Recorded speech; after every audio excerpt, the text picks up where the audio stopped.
તમે જે દૂધ તમારા બાળકને પીવડાવો છો એ ખરેખર દૂધ છે કે પછી ભેળસેળનો ખેલ? તમે જે તેલમાં રસોઈ બનાવો છો એ શુદ્ધ છે કે પછી શંકાસ્પદ મિશ્રણ? તમે જેને લિજ્જતદાર સમજીને બહારથી જે ભોજન મંગાવો છો તો ટેસ્ટી તો છે કે પછી તમારા જ જીવને જોખમમાં મૂકતું ભોજન પણ છે? આ સવાલો આજે માત્ર સવાલ નથી, પણ આપણા અને આપણા પરિવારના સ્વાસ્થ્યની ચિંતા છે. આ ચિંતા એટલા માટે કરવી પડી રહી છે કારણ કે મિલાવટના માફિયાઓ સામે તંત્ર લાચાર છે, નિષ્ક્રિય છે. આ તંત્ર આંખ આડા કાન કરી રહ્યું છે અને એટલે જ ચિંતા આપણે આપણી અને આપણા પરિવારની કરવી પડશે. અહીં આપણને ખબર પણ નથી પડતી અને આપણી થાળીમાં આપણા પેટમાં ઝેર પહોંચી જાય છે. એવું ધીમું ઝેર છે જે ધીમે ધીમે આપણા શરીરને ખતમ કરે છે. માર્કેટમાંથી આપણે એવા ભરોસા સાથે ખાવા પીવાની વસ્તુઓ ખરીદીએ છીએ કે તે તમામ ક્વોલિટી કંટ્રોલ એટલે કે ગુણવત્તાની માન્ય પ્રોસેસમાંથી પસાર થઈને આવી છે. પણ હકીકત કંઈક અલગ જ હોય છે.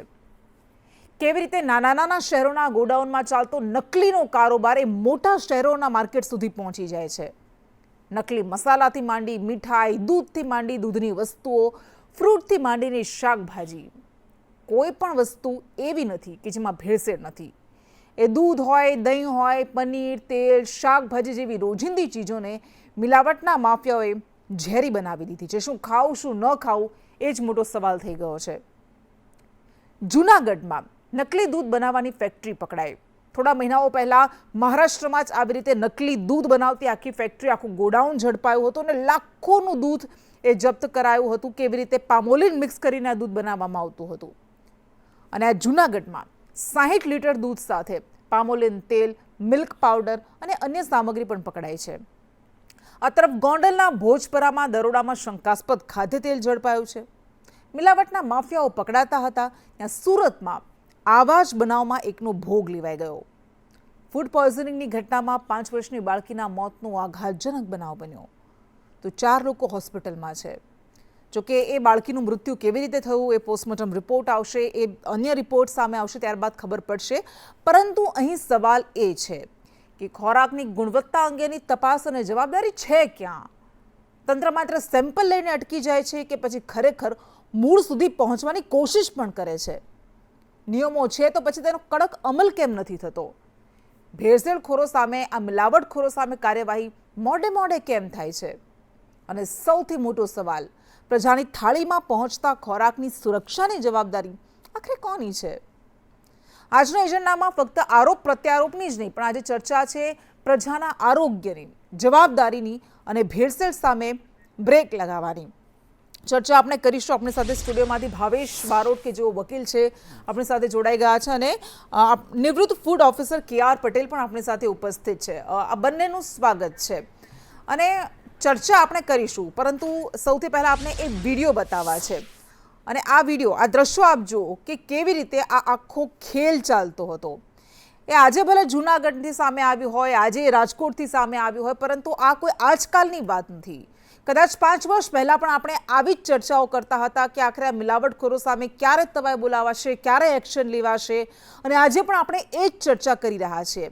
એની પાછળનું કારણ છે કે કંઈ જ બદલાયું નથી. આપ જુઓ કે કેવી રીતે આ નકલી દૂધ બનાવવામાં આવતું હતું. એ પામોલિન ઓઇલ કે જે સ્વાસ્થ્ય માટે અત્યંત ખતરનાક માનવામાં આવે છે, જ્યારે આવી રીતે એનો ઉપયોગ કરાય અને પછી એ ઓઇલનો ઉપયોગ એ દૂધ બનાવવા માટે થાય છે. એ દૂધ તમે વિચાર કરો, કલ્પના કરો કે આ નકલી દૂધ એ તમારા બાળક સુધી પહોંચે અને તમે એ દૂધ પીવડાવો એવી અપેક્ષા સાથે, એવી આશા સાથે કે એમાંથી એને વિટામિન્સ મળશે અને એમાંથી પોષક તત્વો મળશે, તો કેટલું મોટું જોખમ છે, કેટલી મોટી એ આપણી ગેરમાન્યતા છે. ચર્ચા આપણે કરીશું. ચર્ચામાં આગળ વધી ભાવેશભાઈ આપણી સાથે છે અને KR પટેલ પણ આપણી સાથે છે.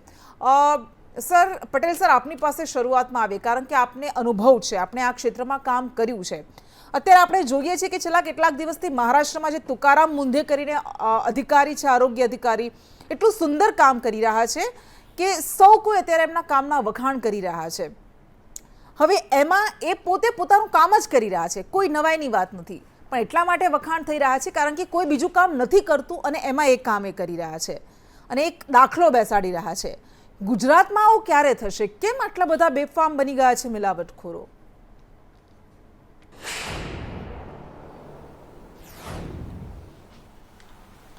નમસ્તે જી.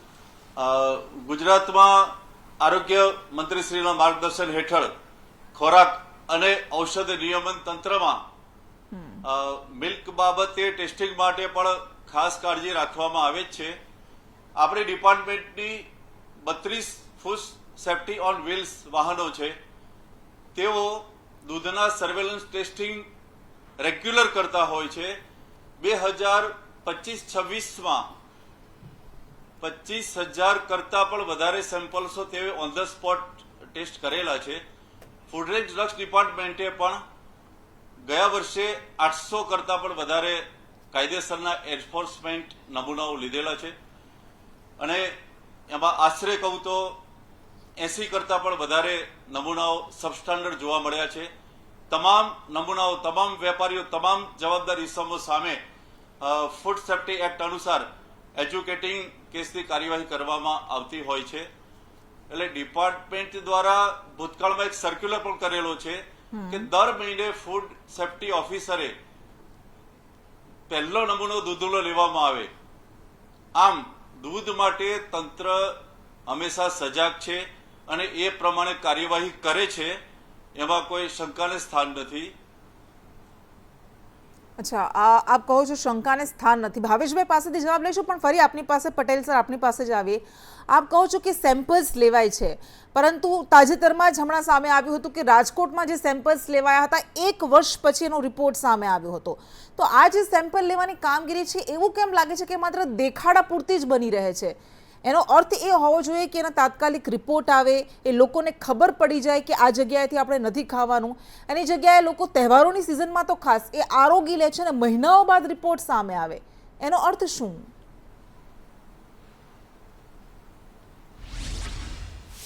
હા, એ આપની વાત સાચી છે કે એન્ફોર્સમેન્ટ નમૂનાના રિપોર્ટ લેટ આવે છે કારણ કે લેબોરેટરીમાં કેમિસ્ટ્રી ઘણી બધી જગ્યાઓ ખાલી છે. એના માટે અગાઉ પણ મેં સરકારશ્રીને વિનંતી કરેલ હતી કે આ જગ્યાઓ કામચલાઉ અથવા તાત્કાલિક ધોરણે ભરવામાં આવે. ગુજરાતમાં ટોટલ 6 લેબોરેટરી છે, પરંતુ 6 લેબોરેટરીમાં ગુજરાત સરકારની 3 લેબોરેટરીમાં કેમિસ્ટ્રી ઘણી બધી જગ્યાઓ ખાલી છે. એના કારણે પરીક્ષણમાં થોડું મોડું થાય છે ચોક્કસ. તો સરકારશ્રી દ્વારા જગ્યાઓ ભરી દેવી જોઈએ જેથી કરીને તાત્કાલિક નમૂનાનો રિપોર્ટ આવી શકે. બીજી બાજુ તંત્રમાં ફૂડ સેફ્ટી ઓફિસરની એની પણ લગભગ 40% જેવી જગ્યાઓ ખાલી છે. એટલે સરકારશ્રી એ પણ ભરી દેવી જોઈએ. તાજેતરની જુનાગઢની વાત કરીએ તો જુનાગઢ જિલ્લામાં 10 તાલુકા છે, 7 ફૂડ સેફ્ટી ઓફિસરની મંજૂર થયેલી જગ્યાઓ છે, એમાંથી હાલમાં 2 જગ્યાઓ જ ભરાવેલી છે. તો આ જગ્યાઓ પર તાત્કાલિક ભરી દેવામાં આવે તો તેઓ જન આરોગ્યના હિતમાં લોકોની સુખાકારી માટે વધુ સારી કામગીરી કરી શકે. એટલે આ જગ્યા આટલા વર્ષોથી ખાલી હોય છે તો એ ભરાતી કેમ નથી? કેમ આટલી ઉદાસીનતા દાખવવામાં આવે છે? એ પણ સવાલ છે. ભાવેશભાઈ આપની પાસે આવીએ. શું આની પાછળનું કારણ એ છે કે જેમ આપણે જોઈએ છીએ સેમ્પલ લેવાય, જેમાં એવું લાગે કે આ ખરાબ ગુણવત્તાની વસ્તુ અહીંયા પ્રોડ્યુસ થતી હતી તો પછી એને સીલ લગાવી દેવાય, કાં તો પછી થોડા સમય માટે દંડ ફટકારવામાં આવે અને પછી ફરી પાછું હતું એમનું એમ બધું ચાલવા માંડે. તમને લાગે છે કે કારણ કે કડક કાર્યવાહીની એવી જોગવાઈ નથી એના કારણે કોઈ ખોફ નથી? 100% આમાં જે કડક કાર્યવાહી થવી જોઈએ, જેમ આપે કીધું મહારાષ્ટ્રમાં જે આવ્યા છે અધિકારી, તો એનો સમય પિરિયડ જે નોકરીનો છે એના કરતાં વધુ એનો ટ્રાન્સફર થાય છે. એટલે સારા ને સજ્જન અધિકારી જે નિષ્પક્ષ જાંચ કરે, જે સારી એજન્સીઓ જે છે એને પણ સીલ મારે, એવા અધિકારીઓને કોઈ ટકવા દેતા નથી. હાલમાં તહેવારો આવશે એટલે ફૂડની જે કાર્યવાહી છે ઇન્ડિવિજ્યુઅલ બધા ફરશે એરિયામાં જઈને અને પેપર ઉપર અમુક કાર્યવાહી કરવામાં આવે છે કે આટલા જગ્યાએ ગયા, અમે આટલા જગ્યાએ સેમ્પલ મળ્યું અને એને આટલો દંડ કર્યો. આમાં ફૂડમાં ખાલી માત્ર ને માત્ર દંડ કરી કાગળ ઉપર બધી કાર્યવાહી કરવામાં આવે છે. દરેક જગ્યાએ ફૂડ અધિકારી નીમવામાં આવે છે. તટસ્થ નિષ્પક્ષ જાંચ થવી જોઈએ, થતી નથી. આ પણ હું આપના માધ્યમથી કહું કે ક્યાંક ને ક્યાંક આ ભેળસેળ જે વસ્તુ છે ક્યાંક ને ક્યાંક કોઈ પબ્લિકનો માણસ જ વિડીયોમાં લાવે છે, એ મીડિયામાં આવ્યા પછી જ તંત્ર જાગે છે. લાસ્ટ ટાઈમ પણ તરબૂચમાં ભેળસેળ હતી, એ વખતે મંત્રી સાહેબ શ્રી ડિબેટમાં આપની ડિબેટમાં હતા અને એમને કીધું હતું કે અમે આવનારા સમયમાં દરેક જિલ્લા વાઇઝ ગાડીઓ મૂકીશું કે જે તાત્કાલિક સેમ્પલ ચેક થાય અને ત્યાં ઊભા એનું સેમ્પલનું રિઝલ્ટ આવે તેની અમે કાર્યવાહી થાય. આ તો કેવું થાય કે સેમ્પલ ચેક થાય ત્યાં સુધી હજારો માણસ ખાઈ લે અને ત્યાર પછી એમ કોઈ ફૂડ પોઈઝન થાય, કોઈકને બીમારી થાય, પછી તંત્ર જાગતું સપ્લાય છે. અંબાજીમાં પણ અગાઉ જોયું હોય તો લાખોની તાદાદમાં લોકોએ પ્રસાદ ખાધો અને 1 વર્ષ પછી ખબર પડી કે આપણે જે ઘીનો પ્રસાદ ખાધો એ ઘી મિલાવટવાળું, તેની પછી કાર્યવાહી થઈ. પણ એ કાર્યવાહી ક્યાં સુધી? જ્યારે આગ લાગે ત્યારે જ કૂવો કેમ તંત્ર ખોદે છે? એટલે ક્યાંક ને ક્યાંક ફૂડનો જે એક્ટ છે, જે કાયદો છે, એમાં તમારે ઇમ્પ્લિમેન્ટ કરવું જોઈએ. લાસ્ટ ટાઈમે મેં કીધું હતું કે જેમ સેશન ટ્રાઇબલ બનાવવી જોઈએ. માત્ર ને માત્ર આજે તમે ક્યાંય પણ સારી હોટલમાં ખાવા જશો, ત્યાં કંઈ મચ્છર આવ્યો કે જીવડું આવ્યું કે કોકરોચ આવ્યો તો એને કોઈક જાગૃત નાગરિક હશે તો એનો વિડીયો વાયરલ કરશે, ફરિયાદ કરશે. નકર અત્યારે પબ્લિક પાસે ટાઈમ નથી. અને બીજી મેન્ટાલિટી પબ્લિકની એવી થઈ છે કે આપણે આગળ કરીશું, સાહેબ આવશે ને 2 પૈસા લઈને જતા રહેશે. એટલે ભ્રષ્ટ વધારે મારું પોતાનું એવું માનવું છે ક્યાંક ને ક્યાંક આમાં મોટા પાયે કરપ્શન, ક્યાંક ને ક્યાંક બધી દુકાનો જેમ છે, ધારો કે પોલીસ સ્ટેશન વાઇઝ જોવામાં આવે તો ક્યાંક ને ક્યાંક 2 નંબરના ધંધા ચાલે તો પોલીસ સ્ટેશનને ખબર છે કે અહીંયા ધંધા ચાલે, દરિયાપુરમાં ચાલતું હતું, એ પકડાયું તો પીઆઈને સસ્પેન્ડ કરવામાં આવે છે. પણ કેમ આવું ચાલે છે? અને જ્યારે ક્યાંક કોઈક પબ્લિશ મીડિયા દ્વારા થાય છે, કોઈ વિડીયો વાયરલ થાય છે, ત્યારે જ કેમ તંત્ર જાગે છે?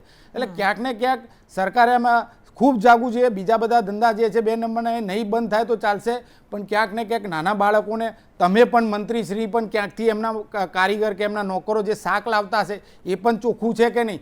ક્યાંક એમના ઘરે આવું થશે, કોઈક બાળક મરી જશે કાં તો એને ફૂડ પોઈઝન થશે તો એનું ઇફેક્ટ કેવું આવશે? કોઈનું જેનું સ્વજન જાય છે એ આખી જિંદગી ના ભૂરાય એટલી બધી ખોટ હોય છે. એટલે ક્યાંક ને ક્યાંક આ ડિબેટ હું 3જી 4થી વાર કરું છું. અગાઉ પણ આપણે જે પાઉચમાં જે દૂધ આવે છે સ્ટાન્ડર્ડ કંપનીના, એની પણ આપણે ડિબેટ થઈ હતી કે એમાં જે એનું બ્રાન્ડ પ્રમાણે જે ગોલ્ડ હોય, તાજા હોય એમ કરીને જે માત્રા હોય છે ક્વોલિટીની, એના પ્રમાણે એને પૈસા લેવાય છે. પણ એ પણ આપણે આપણા માધ્યમથી ચેક કરવામાં આવ્યું હતું, જે એના ક્વોન્ટેજ હોય કે એની જે ગુણવત્તા હોય ગોલ્ડ લેવા માટેની, એ પણ નથી હોતી. એ પણ વિડીયો વાયરલ થયા હતા, એ વખતે પણ મેં ડિબેટ કરી હતી. એટલે સ્ટાન્ડર્ડ વસ્તુ હતી એટલે બંધ થઈ ગઈ.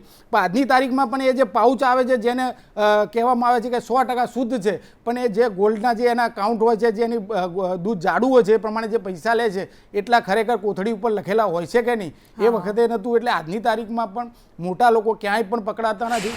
સરકાર ગમે તેવી હોય, નાના માણસો જ આમાં પકડાય છે, નાના માણસો જ દંડિત થાય છે. એટલે ક્યાંક ને ક્યાંક જે નિષ્પક્ષ જે અધિકારીઓ છે એમની ફરજનો ભાગ છે, કાલ ઉઠીને એમનું ઘર પણ આવી શકે છે. એટલે ફૂડ વિભાગે ખરેખર આમાં ભરતી કરવી જોઈએ, આમાં એક ટીમ બનાવવી જોઈએ. હું તો કહું છું પોલીસ અધિકારીઓને પણ આમાં સામેલ કરી, જેમ અત્યારે ટોરેન્ટમાં પણ વીજ માટે પણ જોડાણ માટે જ્યાં તાત્કાલિક રેડો કરવામાં આવે છે, તો આવી રેડો કેમ નથી કરવા? આ બધું પબ્લિક જ લાવે છે. હા, બિલકુલ. આ એકચ્યુઅલી આપણને એમ લાગે છે કે આ બહુ સાદો અથવા તો બહુ જ નાનો મુદ્દો છે, પરંતુ વાસ્તવમાં ખરેખર બહુ મોટો મુદ્દો છે. આ જાહેર આરોગ્યનું સંકટ છે. પણ આપણે અહીંયા કારણ કે હળવાશથી લઈ લઈએ છીએ, આપણે અહીંયા નિયમન જે રેગ્યુલેશન ધોરણો છે એ બહુ હળવા છે અથવા તો પૂરતું ધ્યાન નથી અપાતું. અને જેમ ભાવેશભાઈએ વાત કરી કે ભ્રષ્ટાચાર એટલો વ્યાપ્ત છે. પટેલ સાહેબ, આપણી પાસે ફરી પાછા આવીએ. આજે અને સુરતની આપણે વાત કરીશું, પટેલ સાહેબ પાસે ફરી પાછા જઈશું, પરંતુ સુરતના વરાછામાં જે ફૂડ પોઈઝનિંગથી બાળકીનું મૃત્યુ થયું અને એમાં 4 લોકો કે જેઓ આમાં તેનાથી અસરગ્રસ્ત થયા હતા અને એમાં બાળકીનું મૃત્યુ થયું. સંદેશ ન્યૂઝે અહેવાલ પ્રસારિત કર્યો હતો અને ત્યારબાદ આરોગ્ય વિભાગ દોડતું થયું છે. સમગ્ર રાજ્યમાં એક્શન કરવામાં આવશે એવા પણ આદેશ આપવામાં આવ્યા છે. પરંતુ આખરે આટલા મોડા આપણે કેમ જાગીએ છીએ? જ્યારે કોઈ માસૂમના ભોગ લેવાઈ જાય પછી આપણને કેમ ખબર પડે છે? હવે સમગ્ર રાજ્યમાં હોટલ અને રેસ્ટોરન્ટ્સમાં તપાસના આદેશ આપવામાં આવ્યા છે. અને સંદેશ ન્યૂઝે, કારણ કે સંદેશ ન્યૂઝે અહેવાલ પ્રસારિત કર્યો હતો અને ત્યારબાદ હવે એક્શન લેવામાં આવ્યા છે. આરોગ્ય વિભાગના અધિકારીઓ સાથે આરોગ્ય મંત્રીએ ચર્ચા પણ કરી છે. પ્રફુલ્લ પાનસરી આપણી સાથે આરોગ્ય મંત્રી ખુદ જોડાયેલા છે. સર, સ્વાગત છે આપનું. સૌથી મોટો સવાલ અહીંયા એ છે કે દર થોડા દિવસે ક્યાંક ફૂડ પોઈઝનિંગથી કોઈનું મૃત્યુ થાય છે, ખરાબ ખાવાને કારણે કોઈનું મૃત્યુ થાય છે. આખરે આ સિલસિલો અટકતો કેમ નથી? કેમ આટલું નીરસ છે તંત્ર? ગુજરાતમાં છેલ્લા 4-5 મહિનાથી સતત ફૂડ અને ડ્રગ્સ વિભાગની રેડ પાડે છે, જેમાં આપના મીડિયા દ્વારા પણ એની જાગૃતિમાં ખૂબ મહત્વનો ફાળો રહ્યો છે. એના લોક પનીર હોય, એમના ઉપર પ્રતિબંધ લાગવાનો હોય, બધી જ બાબતોમાં ફૂડ એન્ડ ડ્રગ્સ વિભાગ ખૂબ સખ્તાઈથી કામગીરી કરી રહી છે.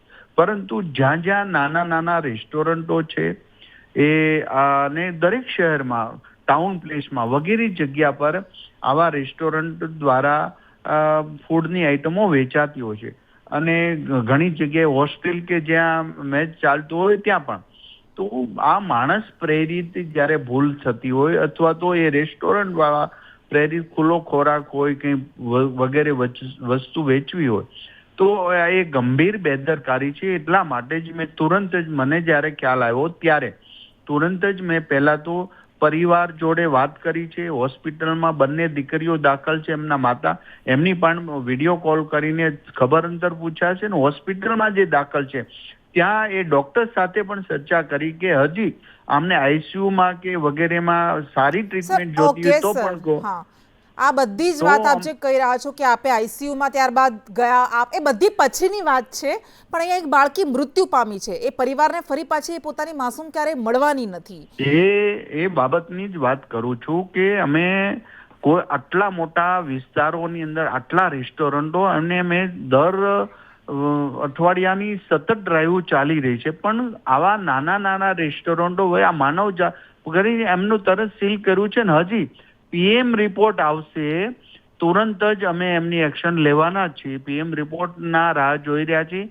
મેં કોન્ફરન્સ કરીને તમામ 9 ઝોનની અંદર તમામ રેસ્ટોરન્ટ તો દર વીકે ડ્રાઈવ ચાલે છે, પણ આજથી પાછી ફરી વખત ડ્રાઈવ કરવા માટેની સૂચના પણ આવી હતી. કોઈ પણ બાબતમાં ચલાવી નહીં લેવા માટે આપણે કડક આદેશ પણ કર્યા છે. પણ સર, સવાલ અહીંયા એ થાય કે વારંવાર આપણે ડ્રાઈવ આપણે કરતા રહીએ સમયાંતરે, પણ જે ખોફ, જે ડર હોવો જોઈએ, નીતિમત્તાની તો વાત જ નથી કરવી કારણ કે નથી એટલા માટે જ આવું થાય છે, પરંતુ જે કાયદાનો ડર હોવો જોઈએ, ખોફ હોવો જોઈએ, એ બિલકુલ ખતમ થઈ ગયો છે. તો એવું કેમ થઈ ગયું? ક્યાં નિષ્ફળ ગયું તંત્ર?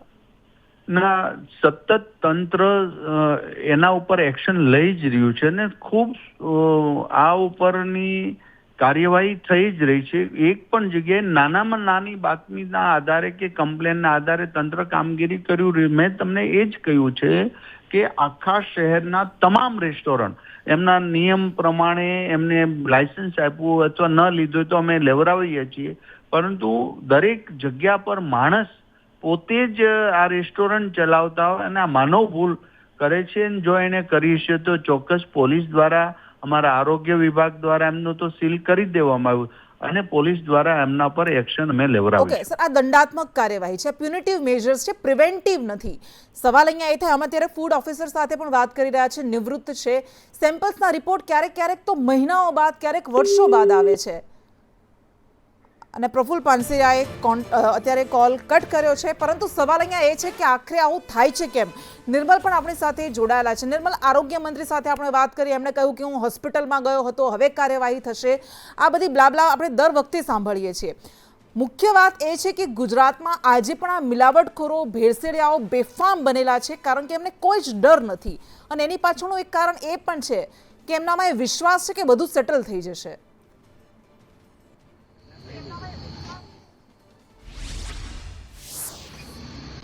જો જે રીતે આ ઘટના બની છે અને ઘટના ખૂબ જ ગંભીર છે, લાલ બત્તી સમાન કિસ્સો પણ ચોક્કસથી કહી શકાય. અને સાથે જ જે પ્રકારની આ ઘટના બની છે, એક વહાલસુઈ દીકરીને ખોવાનો વારો એક પરિવાર માટે આવી ચડ્યો છે. જે બાળકી સાથે આ ઘટના બની છે, તેમાં આપણે બિલકુલ કહી શકીએ કે ભેળસેળિયાઓ અત્યારે બેફામ બની ગયા છે અને આ જ કારણોથી એક નિર્દોષ બાળકીનો ભોગ લેવામાં આવ્યો છે. બહારનું ખાવાના શોખ ધરાવતા લોકો માટે પણ આ એક લાલ બત્તી સમાન કિસ્સો ચોક્કસથી કહી શકાય. નો ડાઉટ તંત્ર વારંવાર આ પ્રકારની કાર્યવાહી કરે છે, અવારનવાર રેડ કરવામાં આવે છે, અવારનવાર ભેળસેળિયાઓ સામે કાર્યવાહી કરવામાં આવે છે, પરંતુ આ ભેળસેળિયાઓ બેફામ બની ગયા છે તે વાત સ્પષ્ટ છે. તે બાબત હકીકત છે અને એ હકીકતનું એક આ ઉદાહરણ સુરતના વરાછા વિસ્તારની 5 વર્ષીય બાળકીનું મોત છે. હવે ફરીથી એક વખત રાજ્યવ્યાપી ડ્રાઈવ કરવાની સૂચના આપવામાં આવી છે. આવતીકાલથી 3 દિવસ સુધી રાજ્યવ્યાપી હોટલ અને રેસ્ટોરન્ટમાં ડ્રાઈવ કરવામાં આવશે. આરોગ્ય વિભાગના અધિકારીઓને આ બાબતની સ્પષ્ટ સૂચના આપવામાં આવી છે. વિડીયો કોન્ફરન્સના માધ્યમથી સૂચના આપવામાં આવી છે તમામ જગ્યાઓ પર. એટલે આવી ડ્રાઈવ તો દર થોડા સમય થતી રહે છે, પરંતુ એની અસર દેખાતી નથી. ફરી આપણે ચર્ચામાં આગળ વધીએ. પટેલ સાહેબ, આપની પાસે આવીએ. આ અત્યારે જેમ હમણાં પણ વાત કરી કે ભ્રષ્ટાચાર એટલો બધો વ્યાપ્ત છે કે બધાને એમ છે કે બહુ આરામથી આપણે નીકળી જઈશું, આમાં કોઈ બહુ ચિંતા કરવાની જરૂર નથી, થોડા ઘણા રૂપિયા ખવડાવી દઈશું. આ જ એક માનસિકતા છે, લોકો પણ આવું માનવા લાગ્યા છે. તો આમાં સિસ્ટમ ફેલ ગઈ છે કે આમાં મિલીભગતનો આખો ખેલ બહુ મોટા પાયે ચાલે છે?